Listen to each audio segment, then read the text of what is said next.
School আমাদের support দিক বা না দিক, সরকারের তো উচিত যে আমাদের অন্তত কিছুটা হলেও সাহায্য করা। এত বছর ধরে আমরা এগুলাই শুনে যাচ্ছি, সরকার আমাদের এগুলাই বলে যাচ্ছে। বিশেষ করে তারা যে কাদের সাথে তুলনা করে আমাদের জানা নাই। আমাদের ঢাকা শহরের কয়েকটা বড় বড় স্কুল আর গ্রাম বাংলার স্কুল, জেলা শহর, উপজেলা শহর, ইউনিয়ন পর্যায়ে এখানকার স্কুলগুলোর মানে দুর্দশা তো আমাদের ঢাকা শহরে বসে এনারা বুঝে না। ঢাকা শহরের বিগড়নেচা, আইডিয়াল, বড় বড় স্কুল, রাইফেল, এরা মনে করছে বাংলাদেশের সকল স্কুলই বুঝি, এমন আসলে তা না। ঢাকার মধ্যেও অনেক স্কুল আছে যারা বছর পর বছর স্কুল থেকে একটা সম্মানী যাতায়াত ভাতাও পায় না। নিজের পকেটের টাকা খরচ করে স্কুলে যাওয়া আসা করতে হয় মাত্র ওই কয়টা এমপিওর টাকা। এগুলো নিয়েই আমাদের চলতে হয়। এখন আগে আমাদের মন্ত্রী মিনিস্টাররা বলতো, মানে দুঃখের কাহিনী, যে আপনারা তাহলে এই পেশায় আসছেন কেন, ছেড়ে যান। একটা রাষ্ট্রের দায়িত্ব নাগরিকদের ভরণ পোষণ করা।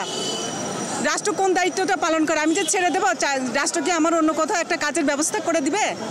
আমার সংসার চালানোর জন্য কোনো ব্যবস্থা গ্রহণ করবে? হয়তো একটা পথ আমরা খুঁজে নিচ্ছি, আমাদের দক্ষতা যোগ্যতা দিয়ে আমরা এই জায়গাটা আসতে পেরেছি। স্কুল আমাদের সাপোর্ট দিক বা না দিক, সরকারের তো উচিত যে আমাদের অন্তত কিছুটা হলেও সাহায্য করা।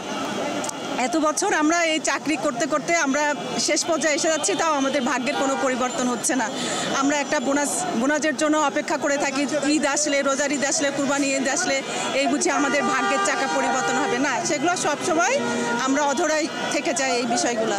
এই জন্য আপনাদের মাধ্যমে আমরা সরকারকে বলতে চাই, জানাতে চাই যে প্লিজ আপনারা একটু দয়া করুন, একটু দেখান, একটু বলেন, দেখেন শিক্ষকরা কি দুর্দশার মধ্যে আছে এবং এদেরকে একটু ভাগ্যটার কীভাবে পরিবর্তন করবে না। এখন আমরা জানি যে এটা বৈষম্যহীন একটা দেশ গঠন করার লক্ষ্যে আপনারা আছেন। এখন এই বৈষম্যটা আপনারা কিভাবে দূর করবেন, এই জন্য আপনাদের মাননীয় উপদেষ্টা মহোদয়গণকে আমরা বিনীতভাবে অনুরোধ করব, শিক্ষাকে অন্তত আপনারা একটা পর্যায়ে নিয়ে যান। শিক্ষকদের দিকে একটু তাকান, যেন তারা অর্থনৈতিকভাবে একটি সাপোর্ট পেলে শিক্ষার মান উন্নয়ন করার জন্য তারা যথেষ্ট সময় দিতে পারে। একজন শিক্ষকের একটা টিউশনিতে যেতে হয়, কোথায় যেতে হয়, সারাদিন ব্রেনের মধ্যে এগুলাই থাকে। তা এটাও একটা প্রবলেম।